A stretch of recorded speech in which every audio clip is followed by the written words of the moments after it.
Eccoci, buongiorno, welcome. We wait just a few minutes in order to let everyone enter the link.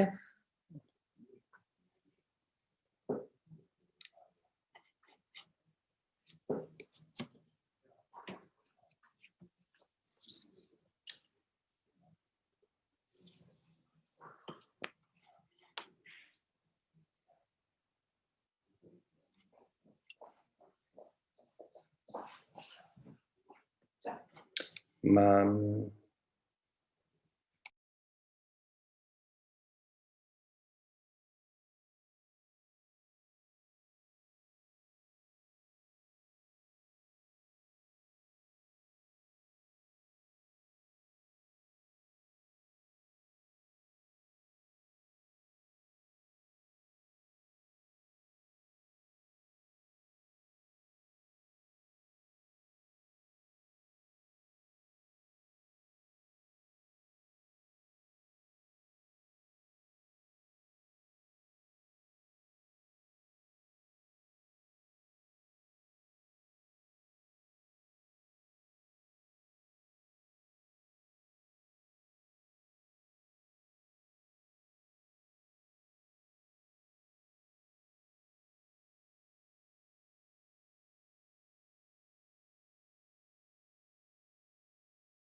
Bene, so welcome everybody. Thank you for being with us to this fourth Social Impact Investment International Conference. This year is a special year.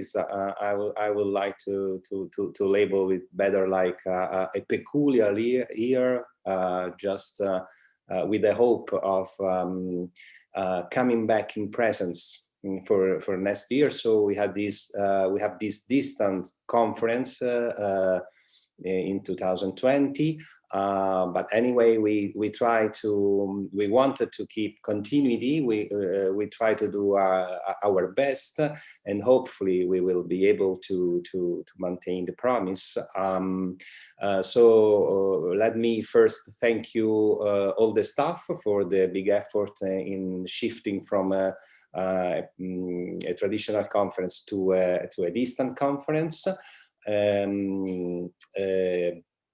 This year we structured the conference in a special way. So we have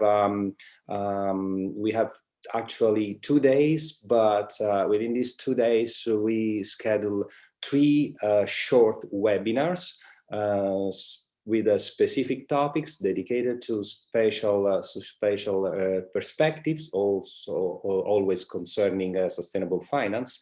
This morning we will start with a webinar on sustainable finance and public government. So we will try to explore public policy in favor of sustainable finance. This afternoon at 4 p.m. we will have the second webinar dedicated to sustainable finance and non-financial information. And tomorrow morning we will have our third webinar dedicated to sustainable finance and financial education, which is a very special and peculiar combination. But I think it would be interesting to discuss with experts and professionals taking this perspective on board. And then the final session is a traditional session. Tomorrow afternoon, we will have our 4 parallel session, which we will, all the authors that have submitted their papers, their scientific papers, will be able to present these papers. And then we will end up with the ceremony awards for the best papers 2020. So I hope that all of you will be able to follow all these events, or most of the events that we have scheduled. And in order to start, I would like to thank you, all the partners of these initiatives, our traditional partners, the university networks, the main university partners, Unitelma Sapienza and CASMEF Luis Guido Carli, but also the University Alliance for Positive Finance, which is an informal network of European universities involved in the research in sustainable finance. Let me thank you also our promoters and all the staff, as I mentioned earlier. This morning webinar is organized in partnership with SNA, la Scuola Nazionale della Pubblica Amministrazione. I'm very happy about this partnership, which is a partnership not only referred to the webinar itself, but also to a research project that have been sponsored by the SNA and is carried out by the Department of Management La Sapienza, which has to do with sustainable finance and public governance. Actually, we will have the chance during the morning to go deeper into the details of this research, but I will not anticipate anything. Just before giving the floor to our chief of the Faculty of Economics, Professor D'Ascenso, and then to Chancellor Mr. Labriola, representing the SNA, let me just give you some technical details. I imagine that most of you have already been accustomed to this webinar conference and distant conference, and with the Zoom platform, but you have been accessed excluding the microphone and the video.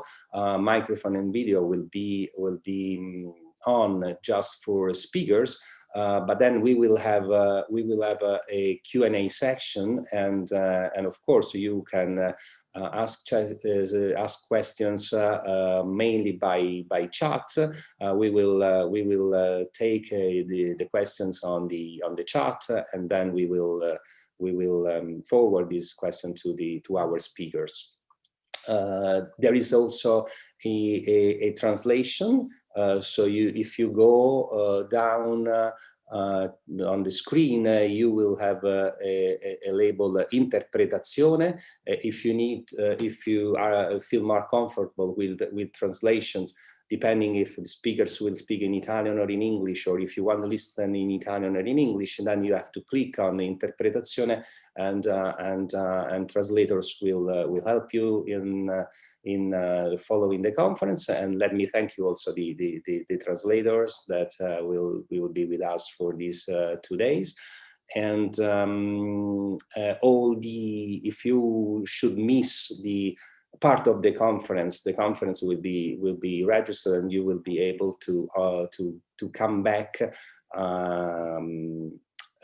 through the conference link website. And for any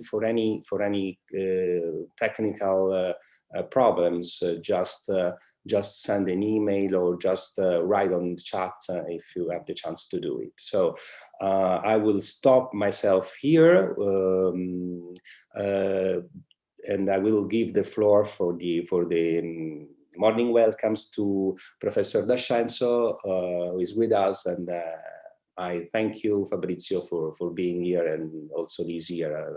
This is our fourth edition of this initiative, and I'm very happy that you will join us this morning. Thank you. Okay, here I am. Thank you very much. Good morning, everybody, and thanks for inviting me for the opening greetings to this very important conference. I'm only sorry that I'm not able this year to host physically the conference, because during the last years, this conference has been very successful, even in terms of participants. Naturally, because of the reasons we all know, and now this year they had to move to a virtual conference, and we tried to do our best in order to involve the participants and to let the students be inserted in the participants of this conference, because it is a very interesting and important chance for students to be present to events like this. And as you can see, I am in the faculty, but unfortunately I cannot be physically with you in order to welcome you. But I'm sure that the organizer have done all they can in order to let the participants be involved inside this conference. I'm very happy of the participation of the National School of Administration, because it is a very, very important body in public administration in our country. And so it is definitely important that they participate to this conference. And I am sure that we will have some further chances for the future in order to cooperate and in order to start new projects. And as I told Professor Latorre, thanking him for once again for the invitation, I will be able to stay with you only for the opening part, because I will have another meeting in a few minutes. So please excuse me in advance if I will be able only to stay for the beginning part. But I wanted to be here because it is a very important occasion, and I've always been present for the opening of the conference, and naturally this year I could not miss this occasion. So Mario, thank you very much for inviting me once again. I think that the floor goes to Councillor Labriola of the National School of Administration. I don't want to steal your job, but I read the program. So thanking Councillor Labriola for his participation, I leave the floor and I thank you once again.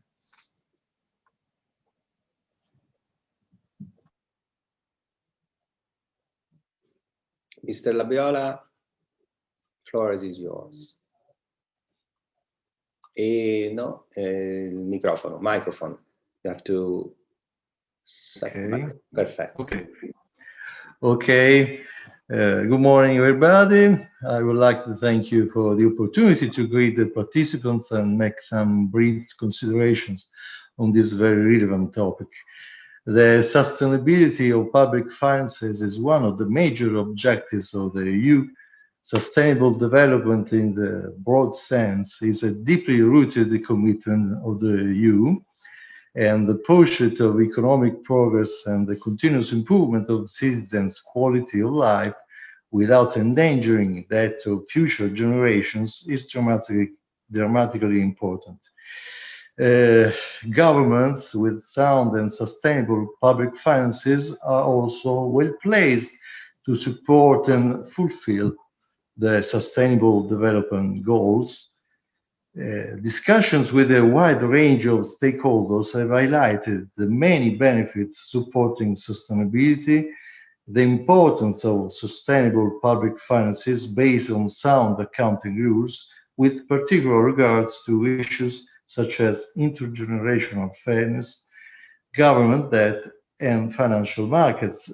In this context, La Sapienza University of Rome, in partnership with the other main institutions, have launched a program on the role that finance can have in the fight against poverty and in policies of sustainable growth and containment of public debt. For countries with a concentrated investor base, supply of government debt has increased in the post-crisis period. Today, policymakers are facing a set of issues: uncertainties, weaker global growth, rising social welfare costs, and demographics, aging population, and greater income disparity. Dealing with such challenges will require better choices about taxes and public spending. The current health and economic crisis has reinforced the belief that finance plays a crucial role in supporting projects that have a positive effect in social and environmental terms and in promoting policies to improve living conditions.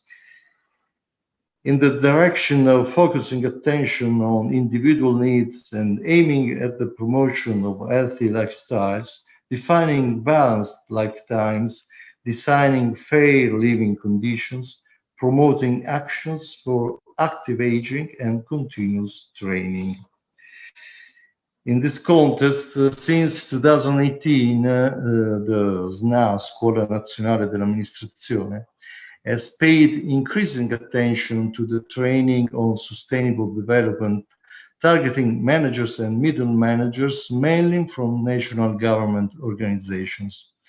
The SNA training plan for 2021 includes an increased number of new specific courses on this field. At the same time, more of one-third of our training courses has a strong connections with the sustainable development goals and targets.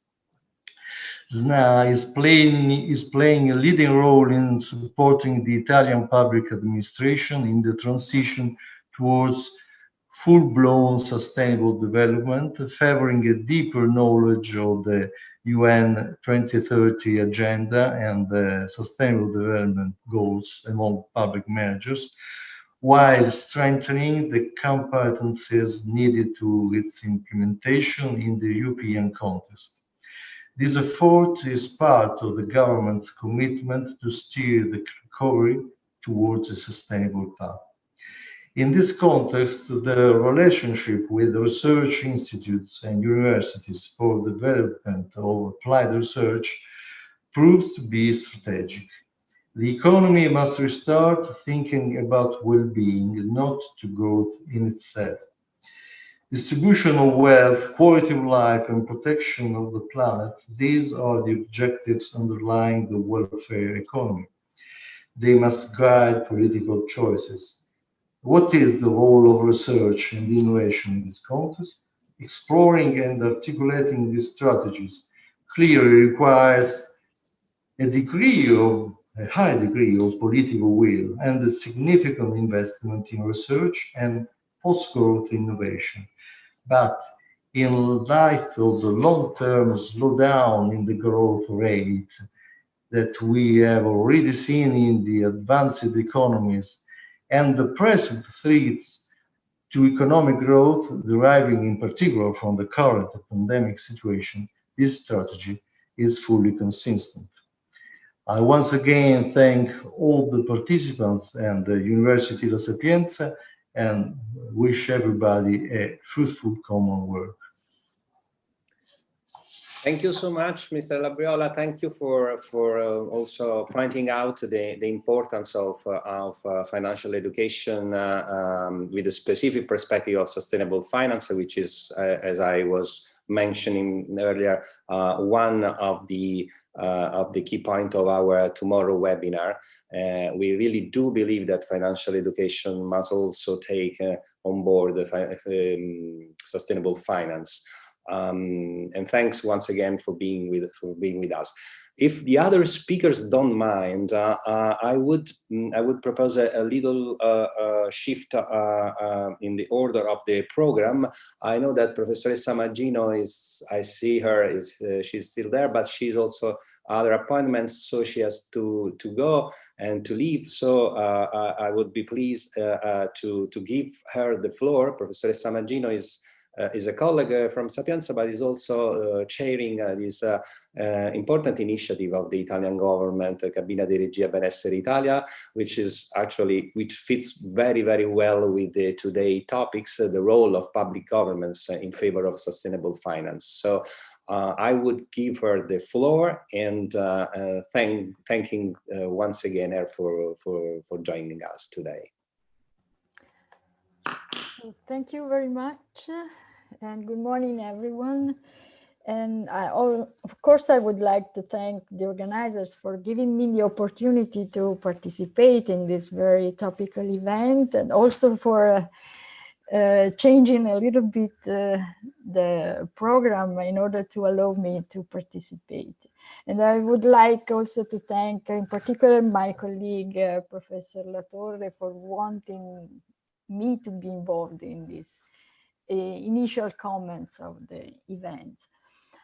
My role should have been another, actually discussant, but as mentioned before, institutional commitments won't allow me to stay with you. In this perspective, my contribution is that of a statistician focused on social statistics, and of course also my role at the Italian government in this moment could be of some, could contribute with some reflections. I know that the event is registered, so I will have this opportunity to hear again and to learn from what others will say. As I mentioned, the theme is very topical. When we talk about sustainability, we must always ask ourselves, sustainability of whom or what? And this is especially true when it comes to, and we have to discuss about sustainable finance. In this sense, it connects to what my colleague previously said, Professor Labriola. We know, for example, that also the Pope made a reference to this theme in his latest encyclical. He said the fragility of world systems in the face of the pandemic has highlighted that not everything can be resolved with market freedom, and that in addition to rehabilitating a healthy policy that is not subject to the dictates of finance, we must put human dignity back at the center, and on that pillar, the alternative social structures we need have to be built. Basically, he's telling us that true sustainability, even financial, is achieved if the well-being of people is put back at the center of decision and evaluations. I just attended another event 1 hour ago where the role of new technologies were discussing. Well, I believe that those reflections can be reported also in this occasion, mean the same reflections. The epidemic that our country, and not only, has experienced and is experiencing is in fact a syndemic.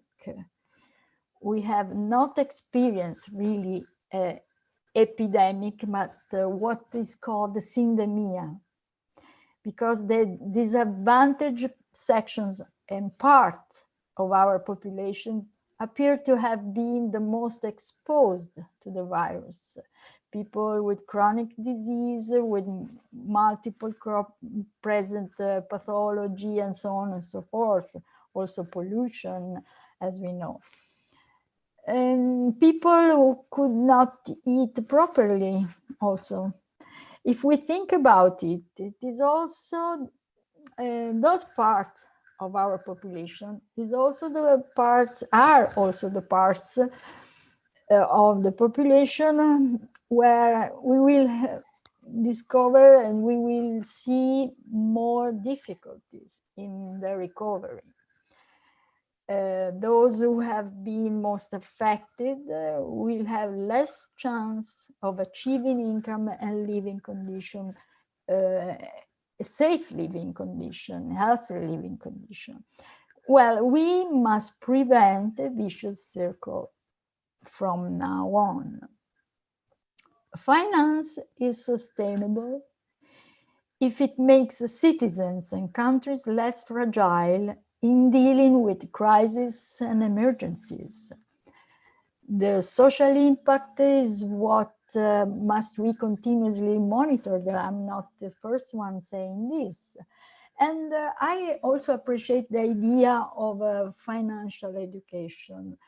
Actually, we are promoting initiatives in this perspective with the Ministry of Education, how to push this topic in our schools as a part of the education of our young people.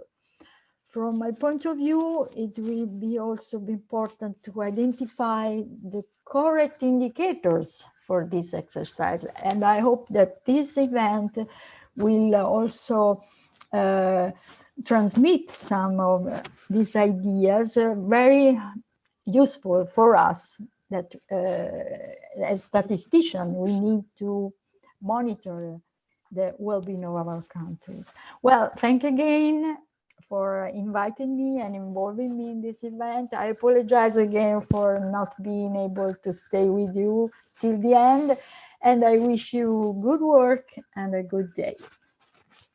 Thank you so much for being with us, and thank you. I'm very happy that the idea of linking financial education with sustainable finance, which was a challenge for us when we scheduled this tomorrow webinar, is actually is meeting favor of most of our colleagues and friends, because we do believe that is a really an important key in order to sustain sustainable finance. And with this respect, I have the pleasure to anticipate that during these webinars, we will also project what we label as an emotional video of financial education. We have produced these videos during last years and these videos have been promoted also by Bank of Italy. And the idea of this video, which are not so much technical, but more emotional, but still are video of financial education and also of financial education concerning sustainable finance as well, have been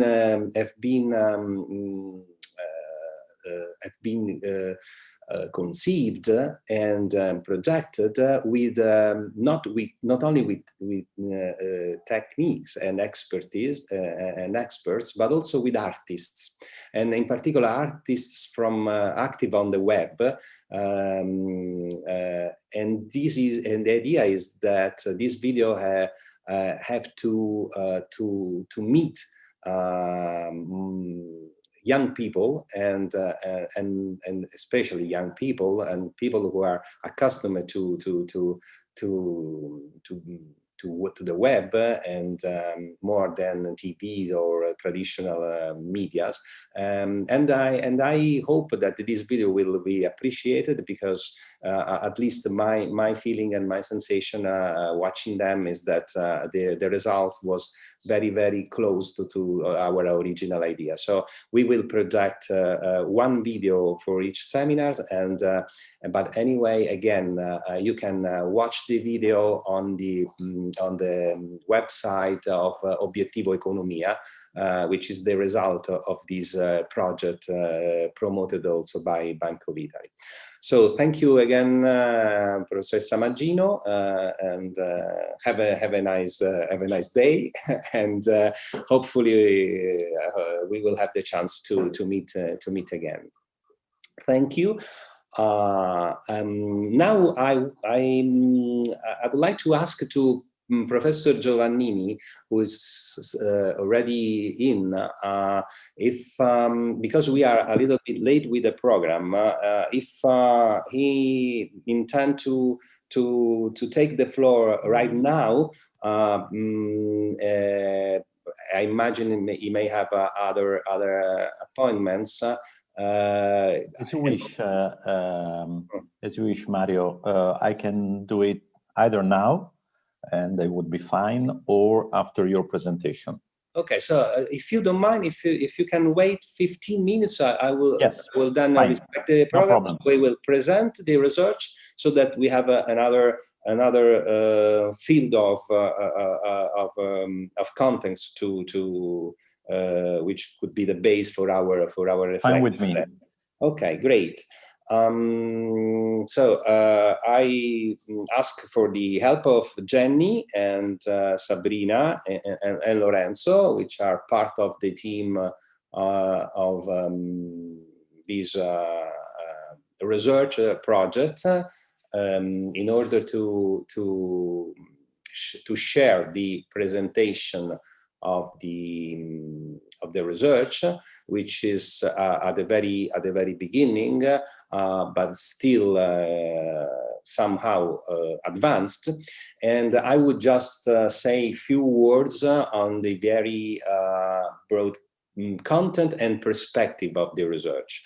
As I was mentioning, the research is focused on operational model for public administrations, and in particular for local public administration, in order to help them in developing financial and economic strategies which will be very strictly connected to sustainability, environmental and social sustainability. This practical and operational model is based on the idea of combining the balance sheet of the local administration and the budget of the local administration with the sustainability indexes, and in particular with the BES indexes, which are the Italian version, if Professor Giovannini doesn't mind, the Italian version of the SDGs, which are very well known internationally. So the idea is to offer to local administration a practical instrument, a practical tool, in order to project, in order to understand where they are in terms of sustainability, looking at the benchmarks, the proper benchmarks, and where they want to go, and how they could go to their and reach their goal.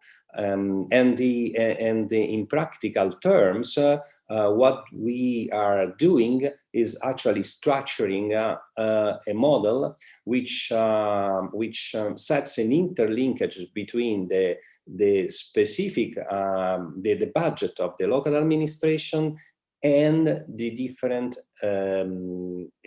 BES indicators. I would not say more in order to not take too much time. I will leave the floor to Jenny for some short and more specific examples of what I was meaning so in my theoretical introduction. But I would say, Jenny, to take not more than 10 minutes, and then I will leave the floor to the discussion. I want to thank you also, Sabrina and Lorenzo, who are connected, but because of the timing, we will restrict the presentation to your intervention. Thank you, Professor, for leading me the word. Do you see the screen and do you hear me properly? Yeah. Okay. So the research project is called an Impact Finance Model for Municipalities, the Best-Oriented Strategic Mandate Plan. So as the professor already anticipated, we are combining two elements for the creation of the model. We have the strategic mandate plan, which is structured in three phases, which is the analysis of the local socioeconomic system, strengthening the networks and the construction of the plan, and then implementing the plan, monitoring, and a constant update of the mandate plan. Besides that, we have the BEST framework, which is made of 11 domains. So we have health, environment, instruction, work, and the other domains, which are realized by ISTAT, which is the National Statistical Center in Italy. The model is built through 4 steps. We have the best positioning of the municipality to define the context analysis. Then we have the best oriented the public budget analysis to define the direct impact of fiscal policies on social environmental issues. The third step is to make combined reading of the 2 previous analyses, and the fourth step is focus on the indirect impacts given by an analysis of the interlinkages between the best domains. So for the first step, we have a analysis that focuses on 3 statistical parameters, which are the level data, which is basically the spatial comparison between the Italian municipalities and the Italian average of the best indicators. Then we have the long-term variation and the short-term variation. Just to give you an example, if we consider here the best domain environment and the specific topic, which is environmental quality, given by one of the indicators, that is availability of green urban spaces. If we consider the example of municipality X, we will see that it is positioned at a level data better off than municipality Z and municipality B. While compared to the average, it has a worse score, and also compared to municipality Y and municipality A. So we can see that in this case, we have an example of the positioning of municipality X compared to similar municipalities and the average. We then combine the data in a matrix that considers level, long-term trend, and short-term trend. So in the previous example, we only saw the table related to level data. But when we combine the entire analysis for the positioning step, we can position the domains that record negative performance in at least 50% of the reference indicators in the following matrix. So for example, considering the a domain that has criticalities in the long term and in level data, we will have to, it will be necessary to implement policies to interrupt the recessive trend given by the coexisting of both below of the average and by long-term negative performance. The second step, the objective is to identify the areas of expenditure of the public administration budget which present critical issues, and this analysis is conducted by reclassifying the public expenses with the best domains. So also here we present an example of municipality X. If we consider the domain environment, we will see that 67% of the programs attributable to the environmental domain record a negative performance in both the current expenditure and total expenditure for the short-term performance. Also in this case, we will have then a synthetic matrix that positions the domains that record negative performance in at least 50% of the spending programs. So if, for example, we have also in this case a long-term trend and the expense breakdown, we consider here the domains in which it's necessary to implement budgetary policies to interrupt the recessionary trend given by the coexisting of long-term performance, both in absolute and relative terms. In the combined analysis, we will see in relation to the best domains, both the positioning analysis and the budget expenditures. To give an example, we have also considering the environment domain, we have like level data and short-term data, where the type of intervention is that it is necessary to implement careful monitoring because a recessive phenomenon could occur over the years. So it's short-term negative performance that can become chronic. To conclude, we have the fourth step, which is about the interlinkages analysis, where we identify the correlation and intensity between the composite indicators of each domain of the best. So there are three types of intensity of this bond, which is strong, intermediate, and weak. So if we consider the environmental domain, also in this case, we can see environment in Italian is ambiente. We can see that it has a intermediate bond with social relation and with basically with social relation. So this is a synthesis of the different interactions between the domains. The main advantages of the model is that local administrations can define their strategic priorities. So in the first case, they can see their performance in their linked to sustainability objectives compared to a benchmark. So we saw the positioning of the municipality compared to similar municipalities. In the second case, the advantage is to link the public budget to sustainable objectives and sustainable indicators, which are those of the best.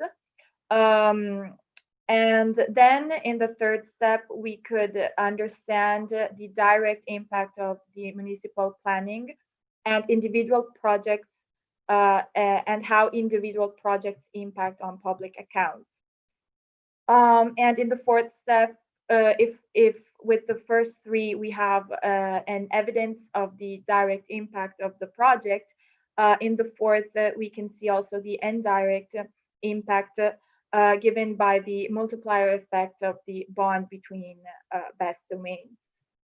So this model has already been applied in some Italian public administrations, in particular municipalities like Roma Capitale and Comune di Trapani. And the model allows to promote sustainable development processes and projects, combining the improvement of the multidimensional well-being conditions of citizens with better management of public resources. So this is the ultimate goal. Thank you for your attention. I hope that it was short and concisive, and this is a short overview of the entire model. I hope you saw everything. I'll stop sharing the screen. If you have any questions, I am more than happy to answer.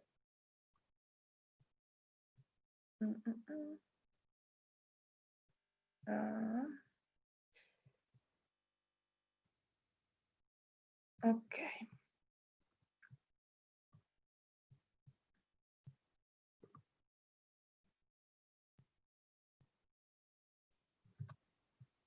So Professor Giovannini, maybe if you want to, I'll give you the floor.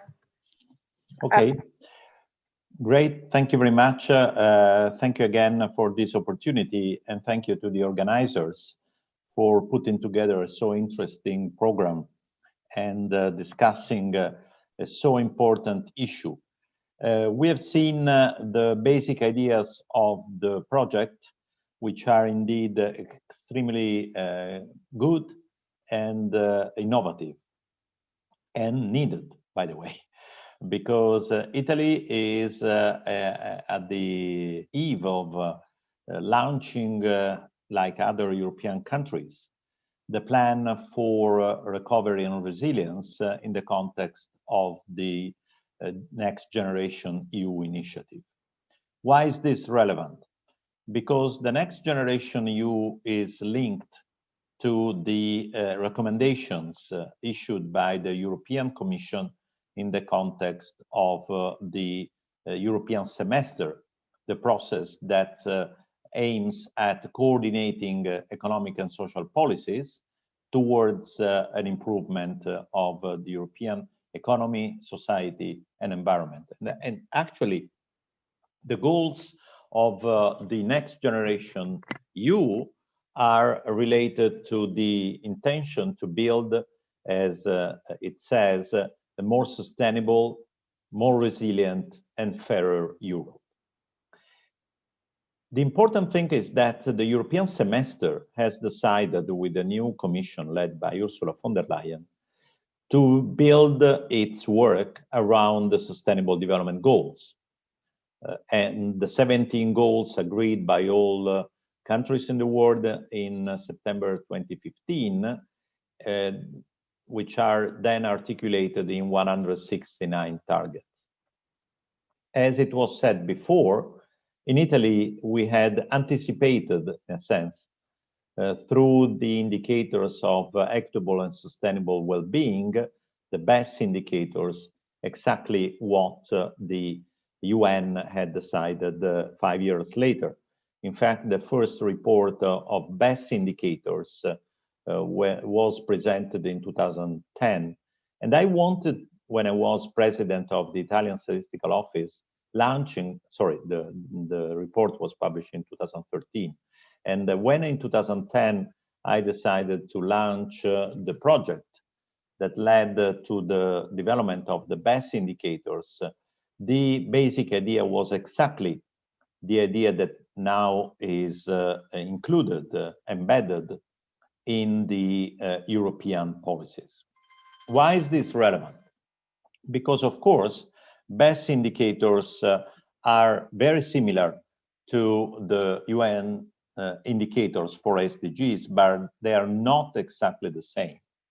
And even if several municipalities have already undertaken the initiative of linking or embedding the best indicators in their strategic plans, there is a little bit of a confusion in some people about the fact that BES or SDGs should be used.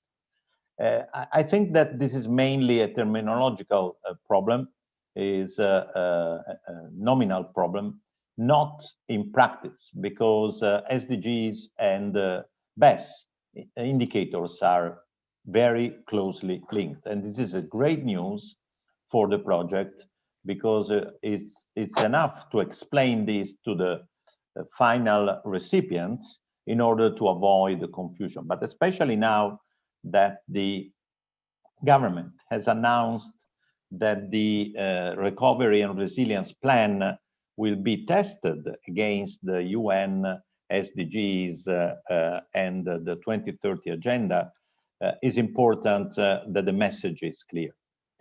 Now, beside this point that I hope can be helpful,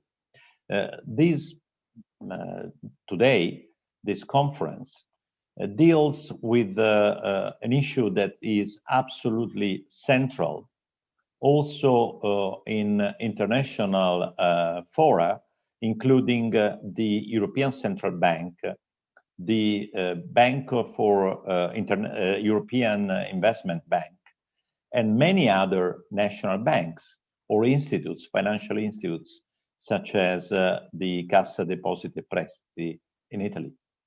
Because more and more financial institutions are now using this logic in order to evaluate their decisions against the environmental and the social impact of their actions. Even Cassa Depositi e Prestiti has recently built a very interesting framework to link their decisions to the SDGs. And now this is becoming also a practical tool also by other private financial institutions and even financial investors, such as investment funds and even public or semi-public investment funds like the Cassa Previdenziali in Italy. So it's important that this project looks at these recent developments in order to build synergy among the different instruments. Otherwise, once more, the recipients could be a little bit confused of alternative proposals that at the end have the same logic, have the same approach. Here, actually, there are 3 points that I would like to raise, and then I stop. The first one is that how to link outcomes, outcome indicators like BES, with inputs, plans that the cities or other local authorities are used to develop. This is not a trivial issue, but it's not rocket science, I would say. It's something that needs to be built using also some good experiences. I know the experience by Lazio, the region Lazio in Italy, which linked all the detailed plans and even single acts, administrative acts to implement strategies to BES and SDG indicators, which is exactly what should be done. But the second point, which is even more complex because you need modeling, is to estimate the impact of single actions on outcome indicators, which are also dependent from many other elements. Let me give you an example. In Italy, we have a lot of losses in the water management system. But if you fix one of the holes in the tubes, let's say, which requires some money, of course, you risk to create other holes because the pressure goes up. So just running behind the different holes that are created because of your actions, you may spend a lot of money, but at the end of the day, the losses are the same. So linking inputs, outputs, and outcomes requires some modeling. And the good news is that there are also in Italy some interesting examples that the project could benefit. Finally, there is a final, there is a big issue, I would say, that is under discussion now in the financial world at international level, and it's about the role of financial institutions when they allocate their own money, for example, central banks, using ESG principles, which are, of course, linked to environment, social, and governance consequences of their decisions. And this is becoming more and more common. Even in Italy, Bank of Italy already allocates its assets looking at ESG factors. But the very crucial and difficult issue, which is being discussed at international level, is whether central banks should use ESG indicators when they run monetary policy, which has to do with the concept of market neutrality of the monetary policy, which has to do with the capacity of measuring the reliability of declarations by companies, for example, on which, in theory, central banks should allocate their purchases of bonds or selling bonds.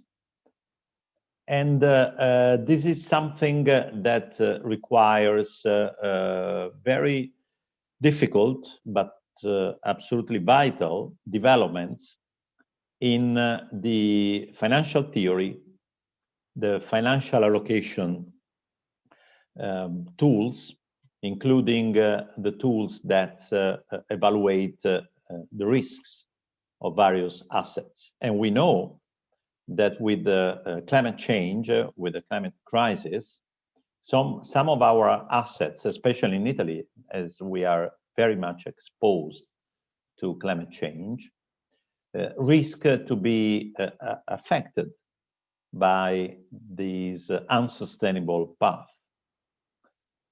And this is something that is relevant also for local public institutions, because a lot of these assets are owned by public institutions at local level.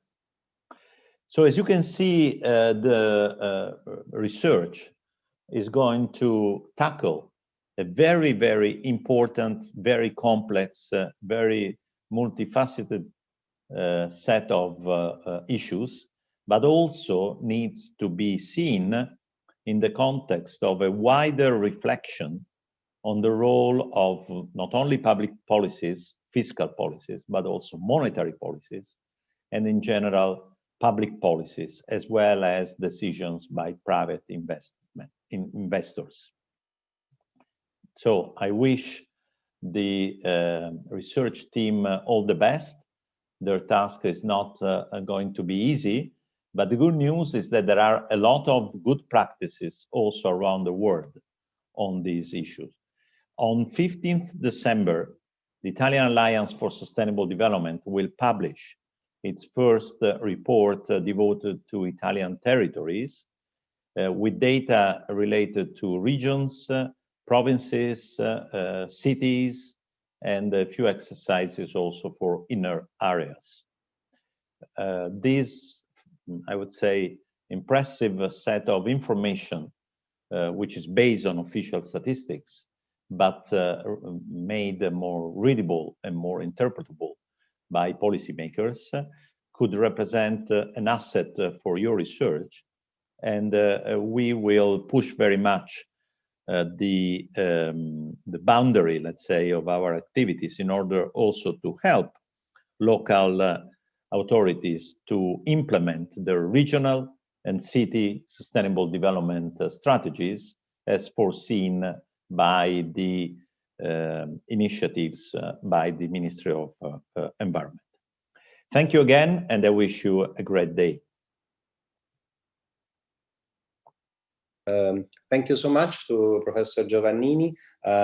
Sorry, Enrico, for not introducing you, but we had a technical problem just you know, at the end of the of Jenny presentation. So let me briefly come back on each of your three main advice, and thank you for the feedback. We also had the chance yesterday during this meeting to address some of these points. I definitely agree on the issue of the relationship between best indicators and SDGs. So I was making a reflection yesterday, and maybe we can start also from the first output of our research, the guide to sustainable finance, which we would like to prepare as a first for the first step of the research program, maybe including in these guidelines some map which can create a correspondence. Staff had developed it, so yes, it's easy. So we can start from that. But yes, it's an issue because it's not an issue of our research only, but it's a universal issue actually, because otherwise we will be in the position of having, you know, large confusion, because we have to parallel playing field actually with these two indexes methodologies. First. Second, it is very important to not only look at the outcome and basically what we realize that more than outcome, public governments, but also private firms, they look at outputs more than outcome. But anyway, it is important to look at outcomes, but also at the impact. And in our theoretical framework, this is addressed. This issue is addressed when we introduce the pay-by-result model, which is a part of the building block approach of this research. So once the local government has defined the strategy and has taken the decision, then the local government has to look at the financial planning, and it's there then that we promote a public-private partnership based on these on the sustainability perspective, following the model of a social impact finance. So following the pay-by-result model, and the pay-by-result model requires the estimate of the impact. And finally, thinking about the big issue that you addressed, so the financial world, and in particular the role of central banks and the role of monetary policy nowadays and in the short future. That's a big point. It's not my feeling is that it's not strictly connected to the research perspective, but still is a big issue. And if I have to think about a connection with the research, maybe I found this link looking at the public bonds and the sustainability degree, the sustainability orientation or the sustainability nature of public bonds, because central banks and especially European Central Bank is playing a big role in the secondary market of public bonds, and the feeling is that also public bonds will experiment sustainable bonds in the next future, and the problem is how we could define a public bond, a sustainable bond, and that question opens another big issue, which is should we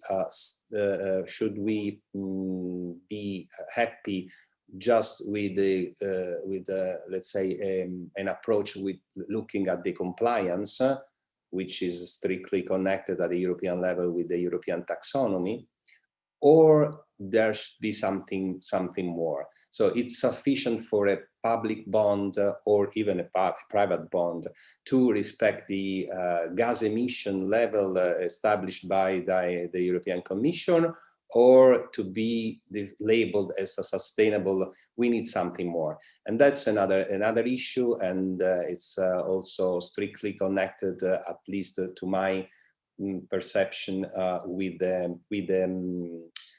the topic which is being misleaded by the European Commission work at this stage, which has to do with the ESG rating, and because when we commonly think at ESG rating or use the label ESG rating, in fact, we mostly speak about ESG scoring, which is a different tool. If the need of implementing a real ESG rating, so not scoring but rating, which include a forward-looking perspective and the risk perspective, which is the real task of a rating, it's fundamental to at least this is my perception. But anyway, thank you for all the comments. We will follow the ASVI's work and the publication of this mid-December report, and we also have a look at the job of the Lazio region, and of course we will have the chance, being you our scientific supervisor of this research, and we are honored about that. We will have the chance to come back on these points. Thank you very much. Thank you so much for joining us.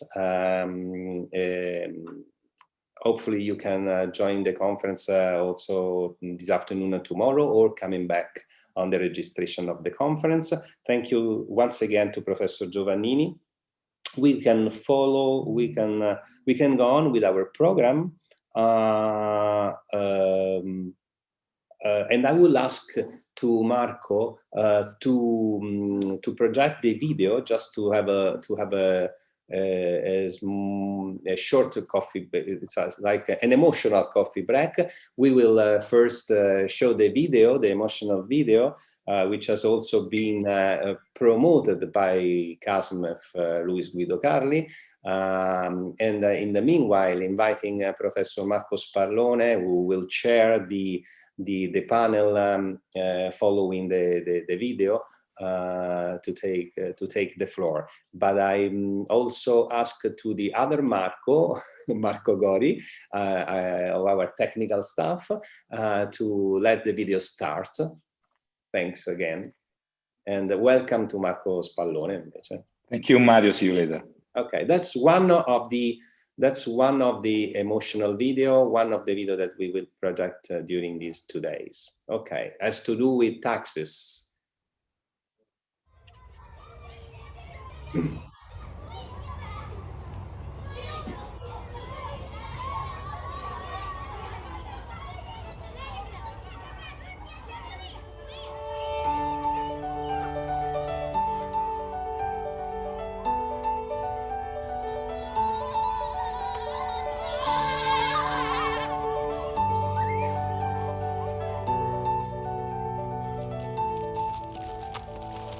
Ma qui è tutto sporco! E fa bene papà a non pagare le tasse! La mia mamma fa la maestra e dice che le tasse sono alte proprio perché c'è tanta gente che non le paga e quindi noi dobbiamo pagarle pure per loro. E il mio papà fa il poliziotto e fanno pure quelli che non le pagano. Il mio papà fa il pompiere e anche lui aiuta tutti, anche quelli che non le pagano. La mia mamma fa la dottoressa e cura tutti, anche quelli che non gli pagano.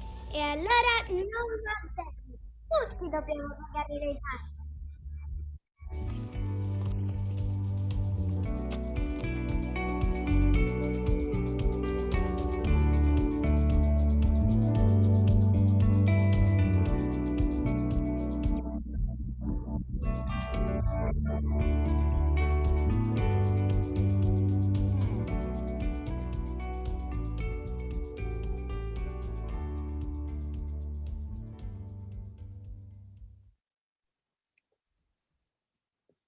Bene, bene, va bene. Questo aveva a che fare con le tasse, quindi diciamo all'eticità di fondo delle tasse che spesso dimentichiamo. So I leave the floor to Professor Spallone, who will chair the panel. It's an interesting panel. I feel we have some stuff to discuss and to share with our panelists, which I thank you on behalf of all the scientific committee for joining us. And Marco, the floor is yours. Thanks a lot, Mario. I hope you can hear me. So first of all, thank you. Thank you. I'm flattered by the fact of chairing this session. There are so many, there are 4 panelists that are going to talk about very interesting topics.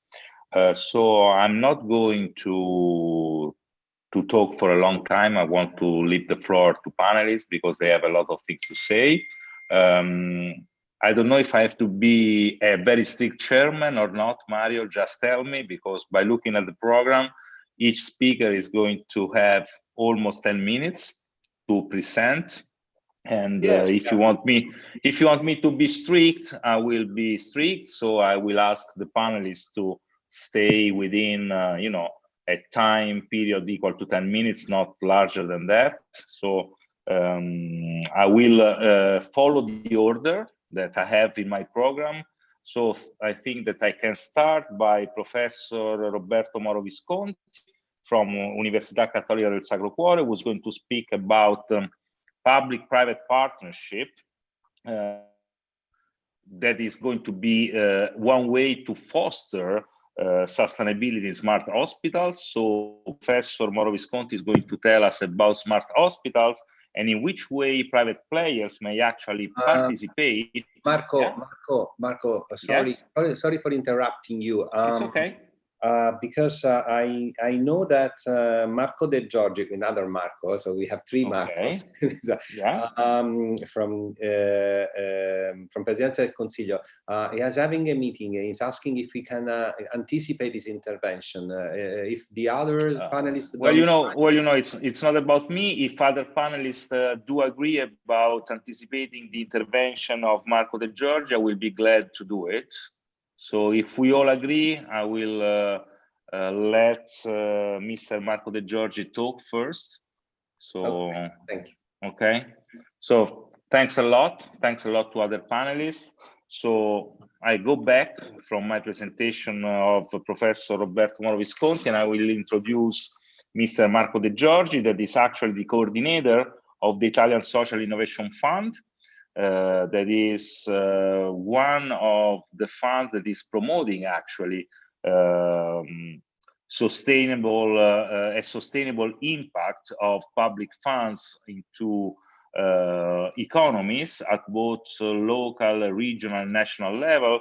So in order to understand better what the Italian Social Innovation Fund is, I will actually leave the floor to Mr. Marco De Giorgi and invite him to give his speech.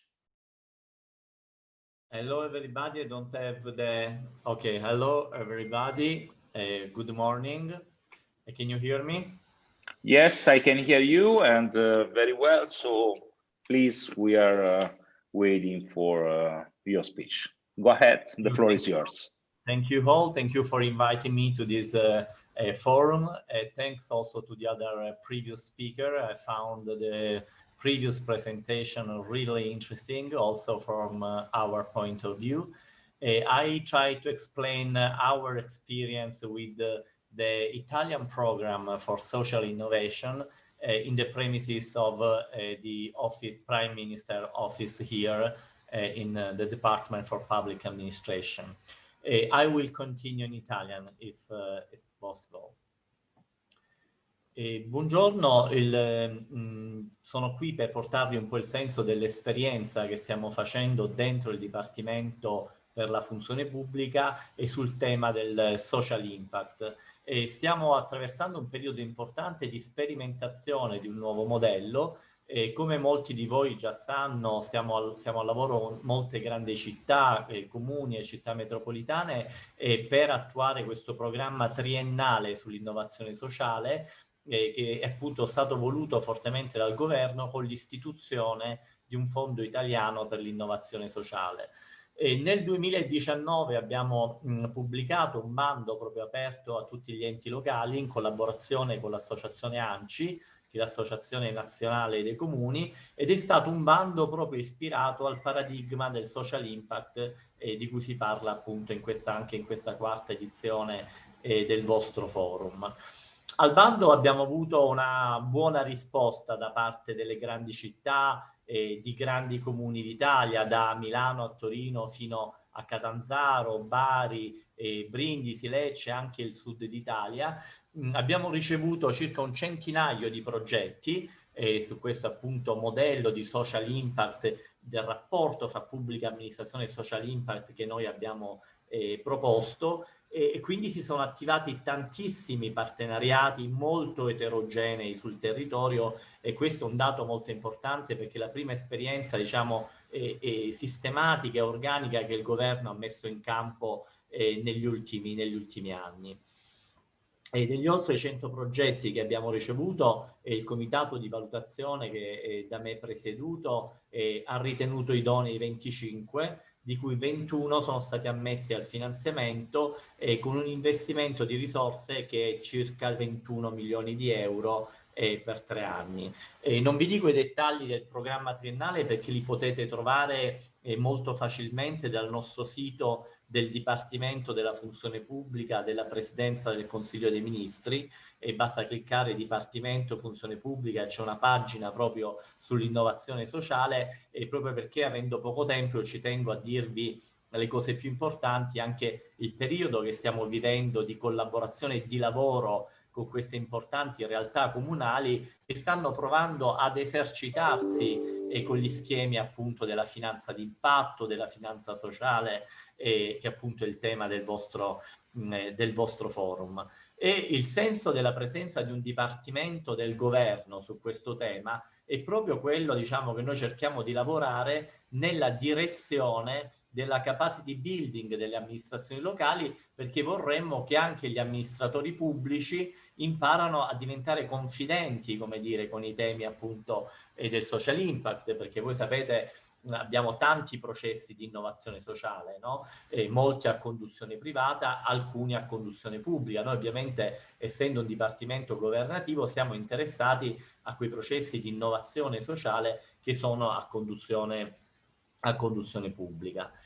Ciò che accomuna, diciamo, i nostri progetti sperimentali con queste 21 grandi città, il programma è diviso in 3 fasi. C'è una prima fase che stiamo concludendo di studio di fattibilità e pianificazione esecutiva, una seconda fase di sperimentazione del modello e una terza invece di come dire, sistematizzazione e incorporazione nelle politiche pubbliche locali. In questo preciso momento ci troviamo nel passaggio alla seconda fase della sperimentazione.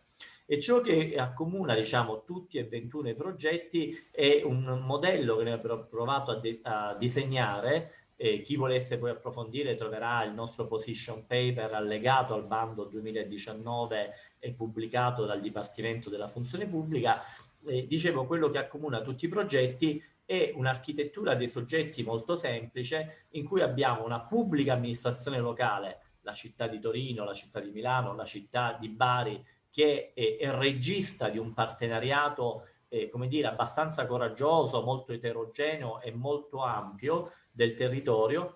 L'interlocutore principale del soggetto pubblico è un soggetto attuatore sia del profit che del non profit, il quale interloquisce con i soggetti investitori, con un soggetto appunto investitore privato. Il quarto soggetto, quindi oltre pubblica amministrazione, soggetto attuatore e soggetto investitore, è un soggetto valutatore che è proprio deputato all'attività centrale e fondamentale di misurazione e valutazione degli outcome e degli impatti.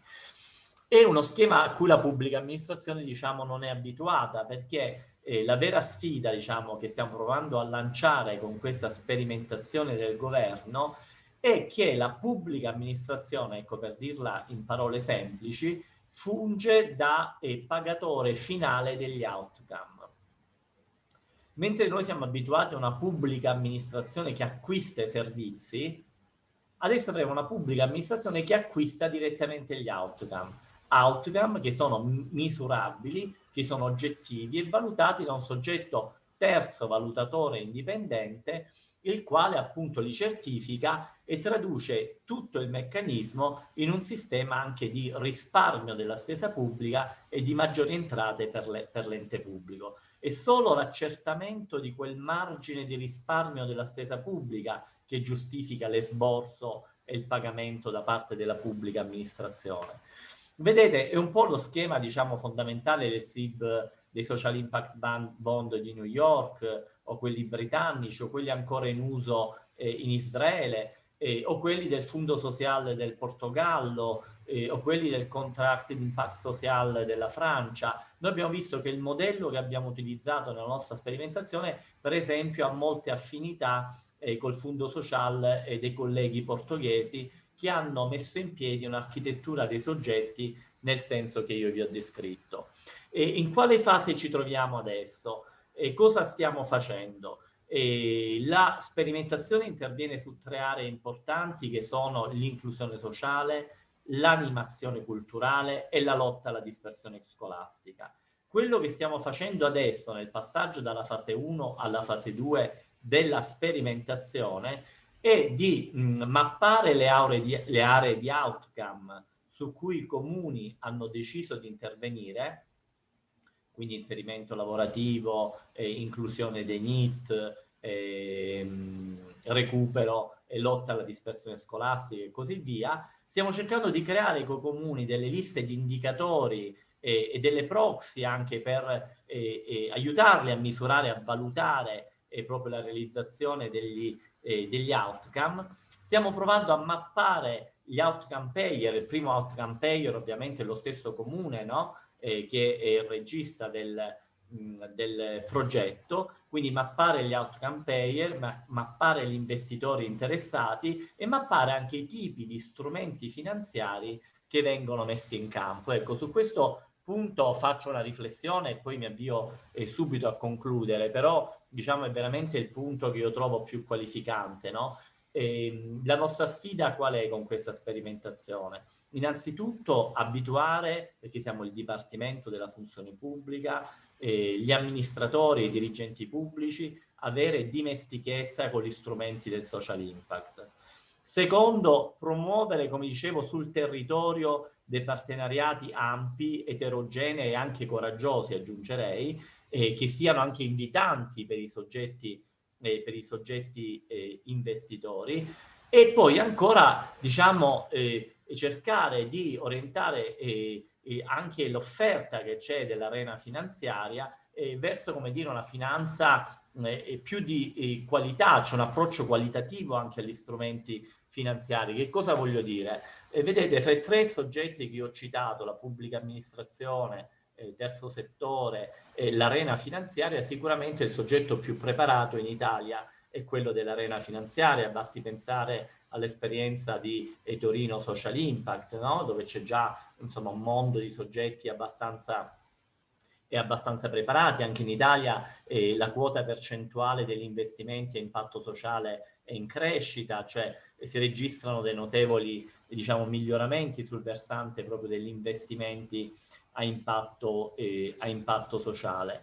Però quello che è importante, come dice appunto spesso il professor Calderini, che fa parte del nostro comitato di valutazione, non conta quanta finanza, ma appunto conta la qualità della finanza, nel senso che finalmente abbiamo una finanza che investe nel sociale, ma investe nel sociale e quindi propone gli strumenti che sono in grado non solo di garantire i rendimenti finanziari, ma sono in grado di garantire alla pubblica amministrazione la realizzazione di impatti sociali che siano misurabili e verificabili. Allora questa, diciamo, è la finanza come dire, di qualità, è quella finanza che gli esperti, la letteratura, ma voi siete sicuramente più esperti di me, chiamano appunto la finanza generativa, la finanza trasformativa, cioè quella finanza che agevola i processi di innovazione sociale anche della pubblica amministrazione, ma in una capacità appunto trasformativa, come si dice, come si legge spesso in letteratura. Allora noi, ecco, in questa sperimentazione con i comuni, e questo è il dato più interessante, stiamo cercando di ragionare su questi strumenti, quali ad esempio gli outcome contracts, cioè cercare, come dicevo prima, di rendere familiare l'istituto dell'outcome contract anche ai dirigenti e ai funzionari amministrativi. Nell'outcome contract quello che più ci interessa è che proprio diciamo, riprende il paradigma dell'impact investing ed è un contratto che ha ad oggetto non tanto le attività svolte quanto proprio dei risultati sociali misurabili. E questo è lo sforzo che stanno facendo i nostri comuni. Mi rendo conto che è un cambiamento culturale importante per la pubblica amministrazione parlare dei temi dell'impact investing, però le nostre amministrazioni, a cominciare dall'amministrazione pubblica locale, sta dando dei buoni segnali, anche la forte risposta che abbiamo avuto al bando, più di 100 progetti, diciamo, su questa sperimentazione proprio tematizzata sul rapporto tra pubblica amministrazione e finanza d'impatto, è stata già un bel segnale, però dicevo un cambiamento culturale importante, e su questo vorrei concludere, proprio perché io penso che si sta rompendo finalmente quella dicotomia fra profit e non profit, il sociale e non profit, l'impresa e profit. Finalmente abbiamo una finanza che investe nel sociale, che fa dell'impatto un elemento costitutivo delle strategie proprio finanziarie ed aziendali. E il tema proprio interessante è che sono strettamente intrecciati i profili della sostenibilità economica e la sostenibilità sociale di cui hanno parlato prima di me i relatori, no? Commentando appunto i temi della strategia sullo sviluppo sostenibile. Perché sono intracciati? Proprio perché non è detto, diciamo, non si chiede di intervenire ai soggetti finanziari e poi di avere dei riflessi sociali, ma si chiede a questi soggetti investitori proprio di fare profitto nel sociale, proprio si comprano e si vendono gli outcome, e questo richiede ovviamente un cambiamento di cultura veramente complessivo che, come dire, per la pubblica amministrazione è veramente rivoluzionario. Però ci stiamo provando, ce la metteremo tutte e speriamo, ecco, fra qualche anno di poter dare degli esiti positivi e di aver costruito dei buoni modelli di partnership pubblico-privata ispirati al paradigma dell'impact investing. Grazie. Grazie a lei, dottor De Giorgi, molto interessante e testimonia lo sforzo che si sta facendo anche a livello, diciamo, istituzionale per accogliere quelle che sono le novità della letteratura economica su questi temi, e quindi mi sembra che provare ad applicare nella vita reale quelli che sono i suggerimenti che vengono dalla teoria sia sempre un esercizio apprezzabile, e si spera sempre che poi i risultati siano quelli che uno si aspetta, no? Quindi molte grazie per per il suo intervento, perché è stato molto chiaro e credo che sia importante provare a innescare finalmente culturale, no? Quindi partnership pubblico-privato a tutti i livelli, che credo sia anche un po' il nuovo paradigma della finanza pubblica in genere, no? Quindi non solo della finanza d'impatto, ma in generale nel momento in cui il privato e il pubblico riescono a lavorare perseguendo fini che devono essere di interesse pubblico, ma ovviamente anche di convenienza privata, quello poi crea tutto un insieme di incentivi che permette ai risultati di essere ottenuti più facilmente, no? I switch to English again, so thanks again, and finally I can actually leave the floor to Professor Mauro Visconti. Sorry, I introduced you before and then I had to postpone your intervention, but I'm very happy to hear from you at the moment. So I know that you're going to talk about smart hospitals, and in particular, the role of private players in in fueling the development of smart hospitals. So please, the floor is yours, and try to stay within 10 minutes or something more, but not so much more. So we are eager to hear from you. Please, the floor is yours.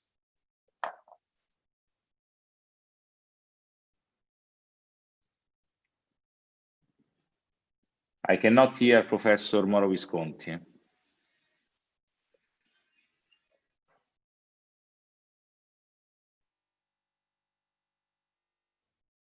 I don't know if it's me, but I cannot hear.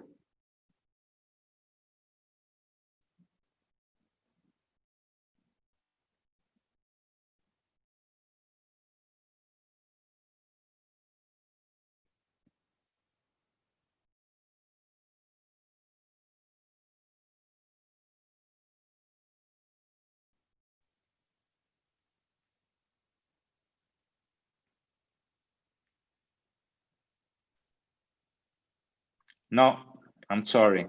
Vogliamo magari... Now, ok. Mario? Vediamo se magari mentre risolviamo il problema... Se... Okay. We want to go to Professor Kerry Krosinski, if he is ready, while we try to solve this technical issue. Sure, that would be fine. Can you hear me? Yes, I can hear you perfectly, Professor. So we are actually, changing the order of your interventions, but we are going to deal with these technical issues, and that's fine. So I know that you have been one of the members of the Decarbonization Advisory Panel for the New York State. And so I would like to hear about your role and what kind of indication and suggestion you were actually able to provide to the New York State Common Retirement Fund, because I heard that this is the topic of your recent activities. So please, the floor is yours, and you have almost 10 minutes to tell us about your experience. Thanks a lot. And thank you, and it's great to be with you. Yeah, I'm someone who teaches, writes, and advises on sustainable finance, and have done so for some time. Back in 2013, I first engaged with some of the members of major US pension funds in a class we were teaching at Columbia for Kerry Kennedy, who shares many of the social goals that we all share on this panel. Leading from that, of course, there's been a fairly loud divestment from fossil fuel movement in the United States, fostered mostly by NGOs. I actually am part of the Carbon Tracker Initiative and introduced Bill McKibben to our research originally, which helped raise awareness to this topic. But I haven't been the biggest advocate for direct divestment, which I'll explain in a second. So what transpired was that at the end of 2017, still Mayor de Blasio of New York City made an announcement that New York City would look to divest its pension funds of fossil fuel producing companies. And that's a 5-year process that continues to unfold. There are 5 different pension funds in New York City. Not everyone agrees. Certainly the police and the firemen in New York don't agree, but the teachers and the retired employees do. So that is progressing. On the back of that news, Governor Andrew Cuomo in his office made an announcement in early January 2018 that New York State would also look to divest. And this is a very different approach to Comptroller Thomas DiNapoli and his team at the New York State Common Retirement Fund, one of the 3 largest pension funds in the United States, over $210 billion US. They are well-renowned for shareholder engagement strategies. And so you had this sort of engagement and divestment debate between 2 of the senior political officials in New York State.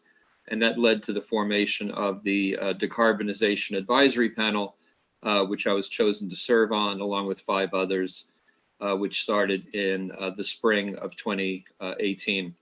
The other 5 panel members were Tim Smith, a leading shareholder advocate at Walden in Boston, Beavis Longstreth, former SEC commissioner and divestment advocate, Walden being an engagement expert, engaging with oil companies and cherishing those relationships to drive change from the inside. So 2 very different approaches from 2 of the other panelists, as well as George Serafim of Harvard, well published on sustainability, Alicia Seiger of Stanford, a leading thinker, and our chair was Joy Williams of formerly the Ontario Teachers Pension Plan. So the 6 of us brought different perspectives, worked with the team at New York State Common and the governor's office for about a year and created recommendations, which came out about a year later and led to the June 2019 Climate Action Plan. The key intervention that I was able to bring to the table was the idea of establishing minimum standards. This is something which everyone could buy into, and it's very exciting, I think, in general. If you're in New York City and you visit a restaurant, there's a letter on the window. It either says A, meaning that the restaurant fully passed inspections and is clean and trustworthy when it comes to food quality and standards and practices. If there's a B, there was one violation that's being worked on and needs to be cleaned up. And then if you see grade pending, maybe you don't walk into the restaurant because there are multiple violations and you might be concerned about food integrity. Unfortunately, we don't have this on investment. We don't have these minimum standards.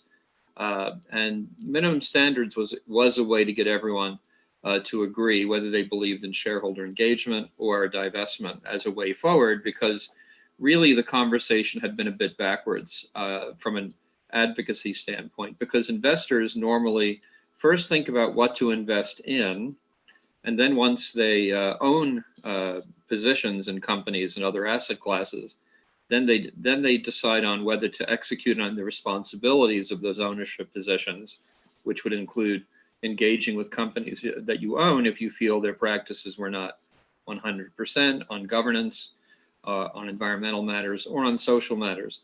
And New York State Common's actually very successful at that. And then you have a sell discipline, and the sell discipline could be based on many criteria. It could be financial. There could be other reasons to not own assets. And Norges Bank is a perfect example. If you visit nbim.no, you'll see a fully transparent $1 trillion large asset owner who has a clear mandate from government on climate change, water, and children. They have a clear list of ethics issues they've found with companies that they engage on, and a list of companies they've sold or divested from when the companies didn't provide adequate responses over a reasonable period of time. And so this is an example of applying minimum standards.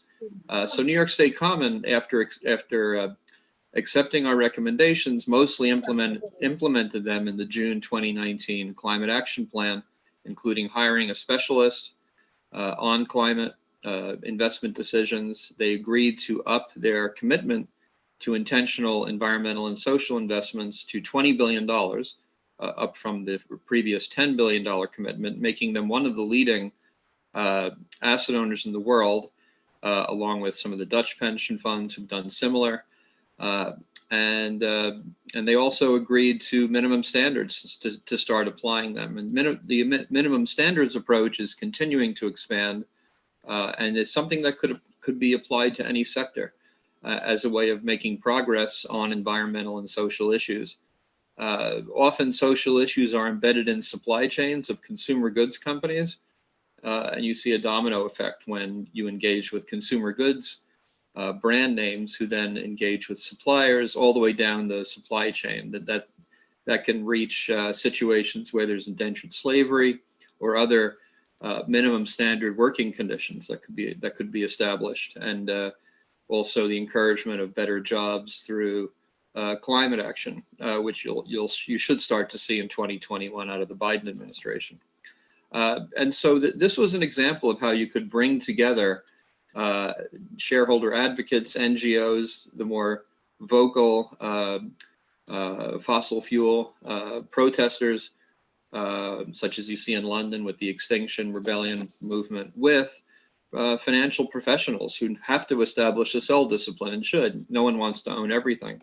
And so you have one of the very largest pension funds in the United States moving forward and having a common agenda that they can act on. So that was a proud moment for me to help establish minimum standards as a practice. It's one of what we call the 7 tribes of sustainable investing. Basically, you have negative screening, positive screening, impact investing, thematic investing in things like water infrastructure and renewable energy project finance, ESG integration using data, shareholder engagement, and then minimum standards, which I think has a lot of potential to bring people together and move this conversation forward. So that's the sort of work we've done with governments, and we encourage everyone to think about that. I'm happy to share more when we get to the Q&A.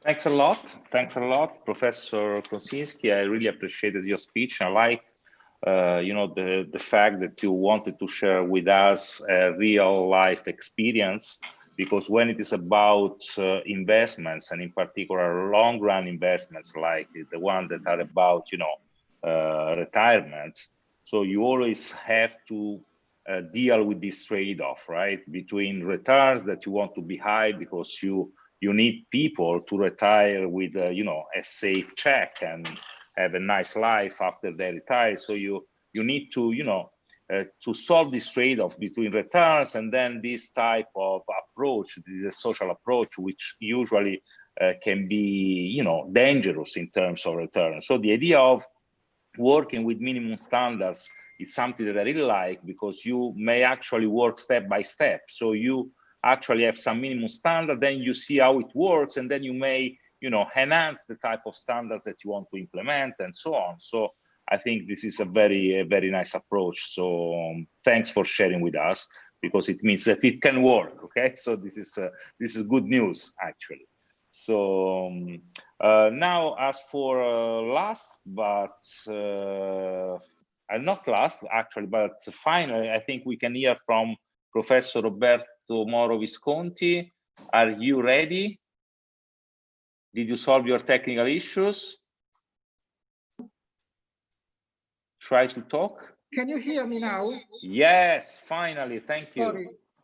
Thank you. Upload my screen. Yes, you can do whatever you like. I have some echo that is disturbing me while I hear from you, but probably it's my. Okay. Oh. Now we are talking. Can you hear me anyway? Can you hear me?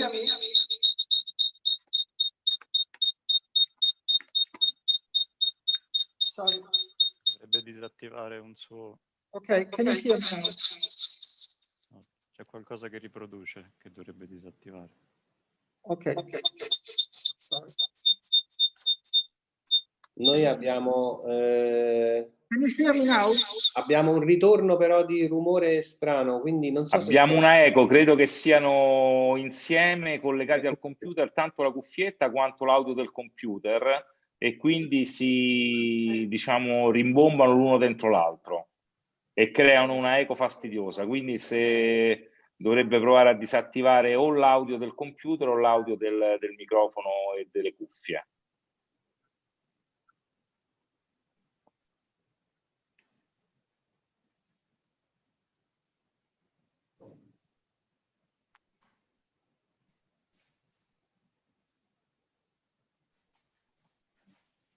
Professor, can you hear us? No, non è... There is something wrong. No.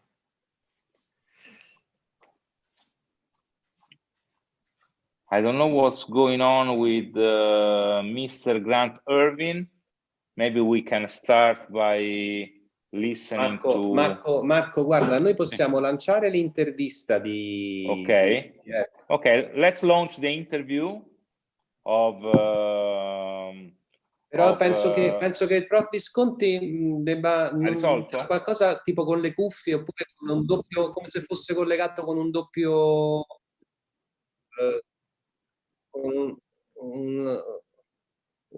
Prima si sentiva. Credo con due dispositivi, sembra come se fosse collegato con due dispositivi. Se nel frattempo riusciamo a risolvere il problema, chiedo anche a Marco Gori se ci può aiutare, magari dargli qualche indicazione, e manderei intanto l'intervista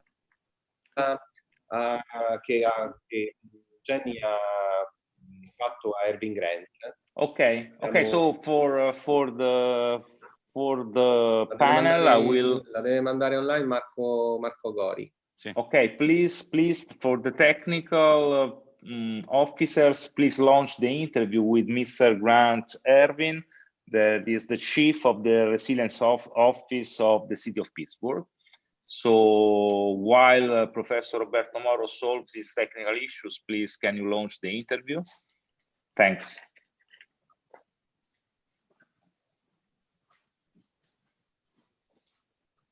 I'm recording. Okay, perfect. So I'll just take my camera off because during the event, we will just show the video of your answer. Okay? So you'll how just do ask I- me a series of questions and I'll just answer the questions. Exactly. So we have more or less 8 to 10 minutes. Okay. So that's going to be the time frame. However, no pressure. I mean, you can also speak a little bit more. It's a video. We can also stop it. Wait, I have to take the camera off. Okay. So, first question. Are the projects promoted in the city of Pittsburgh related to budget policies linked to indicators of sustainable development? So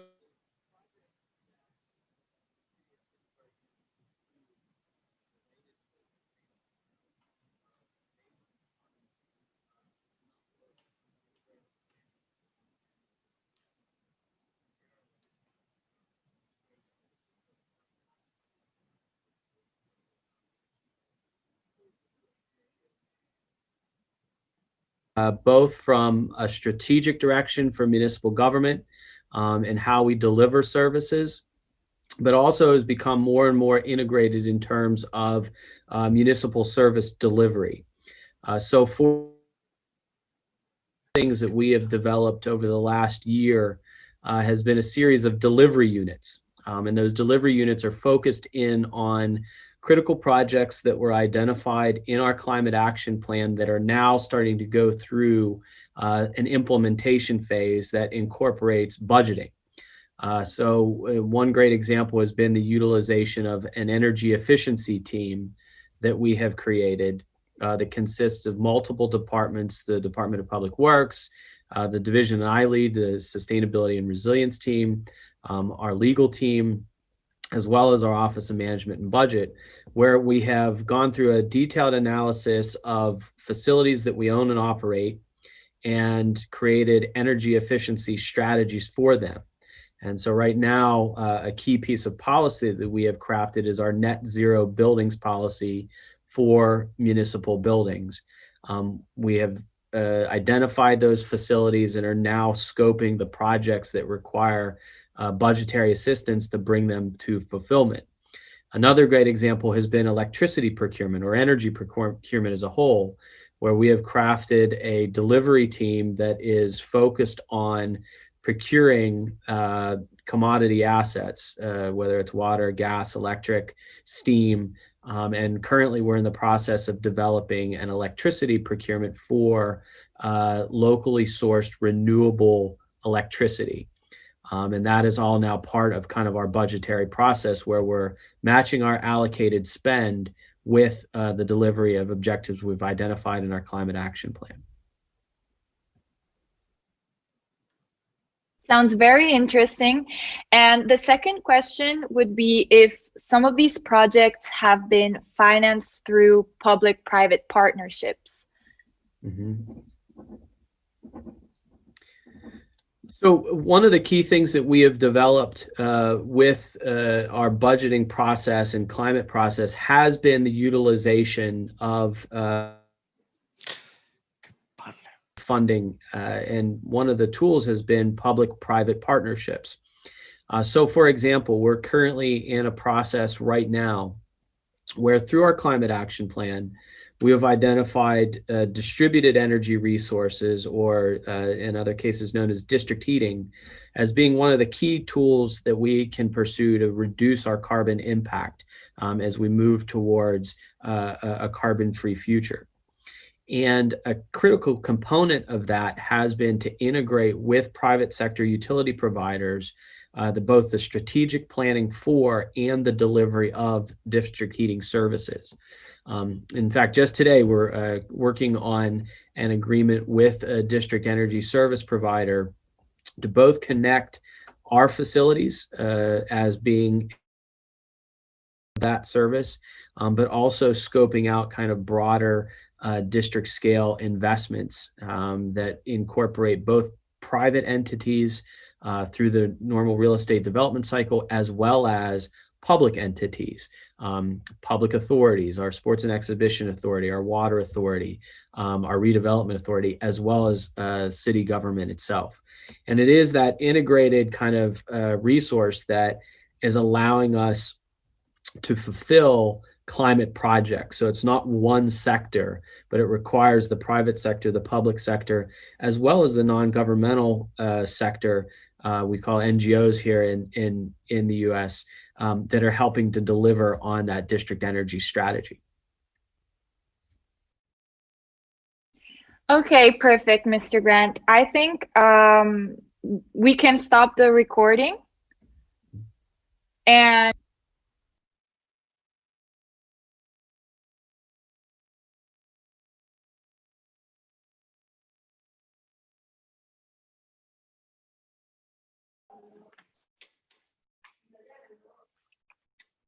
Okay, thank you.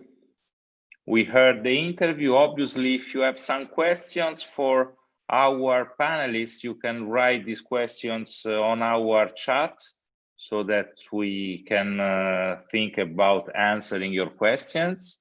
I think it is a good method for you not to lose track of what we are saying. So if you have some question, please write it on the chat so that our panelists may read these questions and answer you after the last intervention.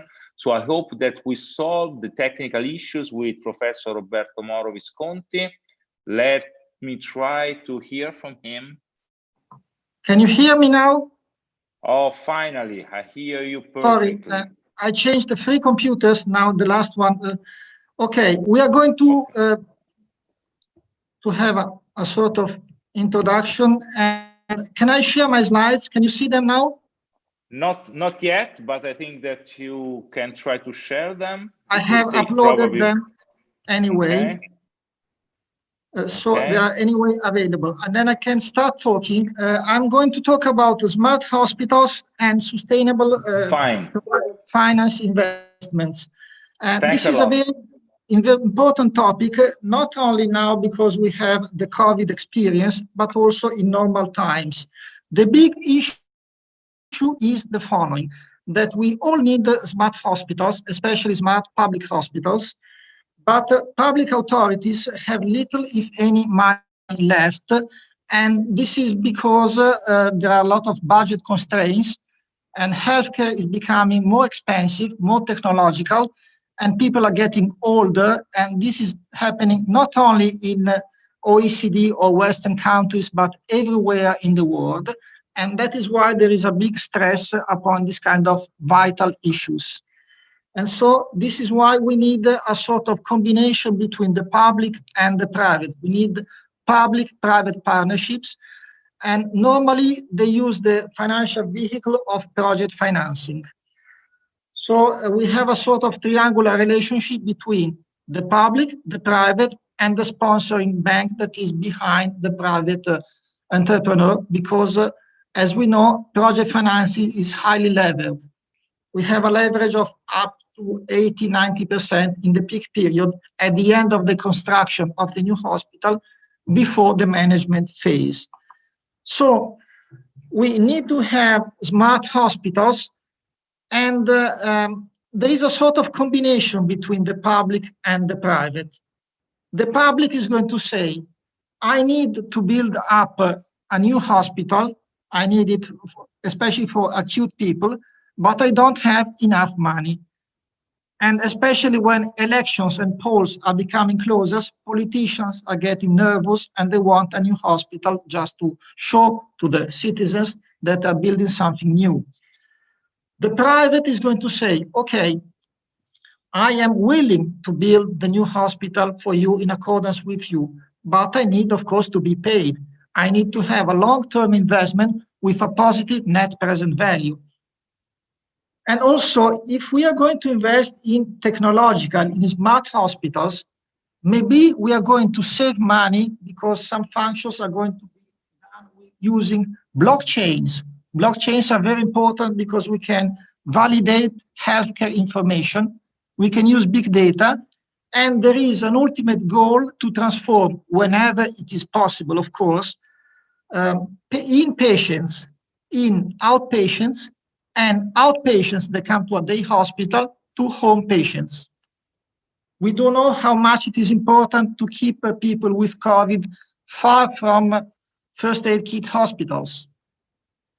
And so we are going to have an incentive for long-term care and distance care whenever, of course, this is feasible. And so the big bargain, the big agreement between the private and the public should be the same. The private is going to build a technological, a smart hospital. And they're going to have a big saving in operational cost, and they have to share this kind of savings using well-known results-based financing or pay-for-performance agreements. I am the public. If you're the private, you help me to realize some savings, then we can share the big pie. This is the key issue behind this kind of apparently simple concept. And link this kind of smart hospitals to long-term investments. And I don't know if you can see this chart. We have an interaction between the public procurer, the private player, and the sponsoring bank. And the private player is going to build up a special purpose vehicle, and then we are going to have a sort of bundling of interest between all the shareholders and the stakeholders. There is maybe the most important stakeholders what we should never forget, and it's called the patient. We are going to have patient-centered care, and the patient is going to be important, not only with distance care and distant healthcare with telemedicine, e-health, or mobile health, but also because we can collect data in real time, big data from the patient, and then we can use that and address them cares, and to have a sort of precision medicine that is now taking place everywhere in the world. So this is why we do need new hospitals. Also, smart hospitals are very much concerned with technology, of course. And normally this kind of technology is not within the pockets of the public player. That is why we need a strong agreement between the public and the private. If the rents of the private player are going to be excessive, this is not an issue because there's going to be a competition, a very strong competition within the auction just to win the tender. There is a big public hospital to build and there are maybe 4 to 10 participants. Only the fittest is going to win, and then there is a sort of competition among these private competitors. This is very important also to consider. Also, we can say that traditionally we have 3 kinds of risks in project finance packages. The construction risk of the new hospital, the availability risk, the risk that the hospital is not fully working, this is not fully available from the private to the public player. And also we have the demand risk. If we want to consider this public investment off balance sheet in the European Union, according to the Eurostat rules 2004, but they didn't change consistently in the last 16 years, we have to transfer most of this risk from the public to the private actor. The private is always going to bear the construction risk. I am the private, I'm going to build a new hospital, maybe a technological one. I have to make available this kind of hospital to the public. And then there is a sort of shared demand risk because the private is responsible for non-commercial activities, the bar, the restaurants, the laundry, the IT, the gardening, the parking. Well, the public is concerned with the core issues. What to do in the hospital, which kind of care to give. And so there is a lot of competition around this. Also, with technology, we have two kinds of big technological issues, and I am about to finish in a few minutes. We have hard and physical technology, new scans, new machines for the operation theater, for example, and then we have digital, intangible technology. It is the latter that is gaining a lot of momentum within our strategic outlook for the future. And so we do need big investments. Normally they are private investments, but they need to be rewarded. And that is why I think that results-based financing or pay for performance is the key for success. If the private player is going to show to the public that he can save money with a new and a better kind of intervention, then they can reach an agreement and share the savings pie. This is the key concept behind my intervention of today. So I thank you all for your attention. Thanks a lot. Thanks a lot, Professor Moro. I agree that when there is some surplus to be shared, it is easy to find an agreement. Obviously, what always troubles me a little bit is how to measure this surplus. Because, for example, I was very interested in what you were saying about new methodologies, a new type of interaction with patients. Obviously, whenever you have to measure the savings, you should actually include the fact that you are increasing the quality of the services that you are supplying. So it is not so easy to find the correct shadow prices for quality increases and so on. So I think it is a challenge, okay? I agree on the fact that when there is some surplus to be shared, you always may find an agreement if the edges that are interacting are rational enough, but it is not easy to measure the surplus, and hence it's not so difficult to, have the correct share of this surplus. So I think that we are done.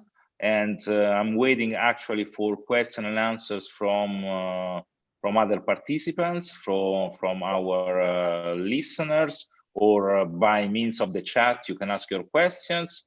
So if there is someone that wants to ask questions, please, questions are welcome at the moment. No, apparently there are no questions. I think that many interesting issues have been addressed and put on the table of the discussion this morning. It is natural that the link between sustainable finance and public administration is a huge issue and can be taken under different and several perspectives, as we realized by the intervention of Professor Giovannini, who addressed many of these perspectives.